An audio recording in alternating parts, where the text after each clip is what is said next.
Hello guys, my name is Musan Parmar. Welcome to our brand new vlog. આજે આપણી કોલેજની exam છે ને, જોઈ શકો તો આપણે જો આપણે ઘર પાસે છીએ. ટાઈમ બી જો કેટલો થઈ ગયો તો આપણે ઘર પાસે ગેસ કરો કેટલા એક્ઝામ હતો.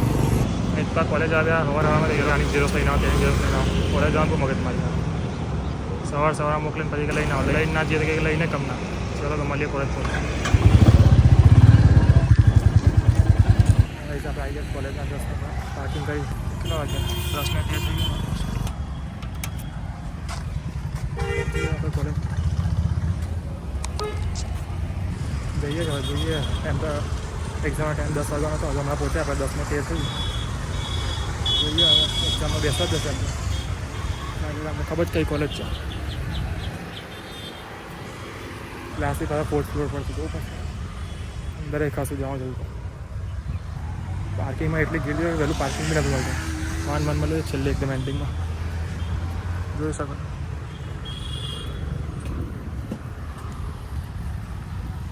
આપણે આવી ગયા આપણી કોલેજ પર જે એજ્યુકેશન તે વધારે ઇન્ટરેસ્ટ થતા હોય તમે સમજી શકશો કઈ કોલેજ હશે.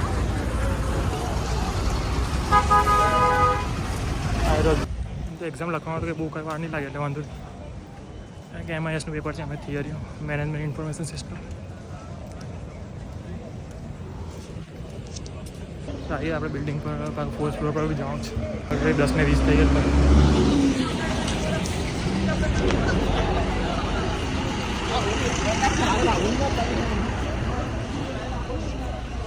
હેલો ગાઈઝ, તો એક્ઝામ પતી ગઈ છે. એક્ઝામ આપણે બહાર આવીએ 1 કલાકમાં 40 માર્કનું પેપર લખી કાઢ્યું.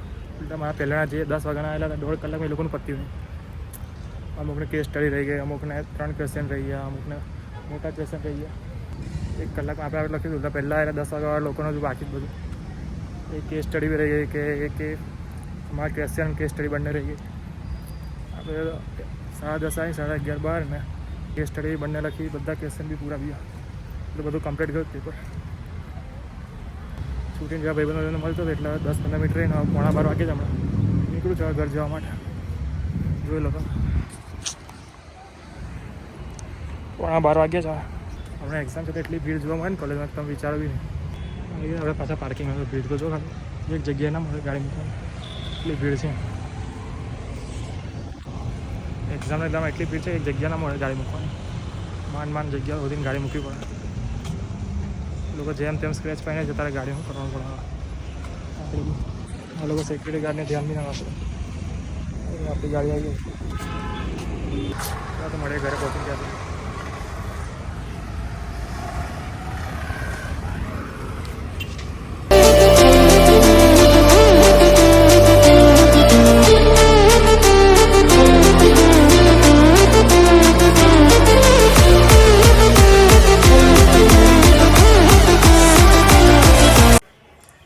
આપણે ઘરે જઈશું. ઘરે આવીને શાંતિ મળે. શું કરો? કપડાં સૂકી દો. હમણાં જ ફરેલું એટલે કે થઈ ગયેલું કામ. પહેલું થઈ ગયું 10 વાગ્યાનું નીકળ્યું 12 વાગે. આટલી ઉંમર બી દાદા આટલું બધું કામ કરે એટલે કેવું પડે. આપણા જીવન તો આટલી ઉંમરે જીવીએ કે નહીં બી ખબર નહીં. આટલી ઉંમરે કામ પણ કરે ઘરનું. પહેલાંનું દેશી ઘીને બધું ખાધું એટલે હવે તો બહુ ડુપ્લિકેટને મળે. એટલે અમે હમણાં ફરવા ગયેલા છે એટલે ઘરે કોઈ છે નહીં એટલે અમે જ છે. મમ્મી બહાર એટલે સમજી શકો તમે બધું કામ આપણે જાતે જ કરવું પડે. મમ્મી ના આવતા જ ખબર પડે આપણે કામ જાતે કેવી રીતે કરી શકીએ કે નહીં કરી શકતા. કેવી રીતે કરવું પડે બધું હેન્ડલ કરવું બહુ અઘરું છે. તો આપણને સહેલું લાગે બધું અઘરું બધું હેન્ડલ કરવું. અમુક લોકો જ્યાં સુધી મમ્મી ઘરમાં હોય ત્યાં સુધી એમની કિંમત ના કરે. મારે તો એવું નહીં ઘરે હોય ત્યારે કિંમત કરું છું. મમ્મી એકલા હાથે કેવી રીતે બધું કરી શકે એ તમે આખી જિંદગીમાં નહીં કરી શકો. Like share subscribe.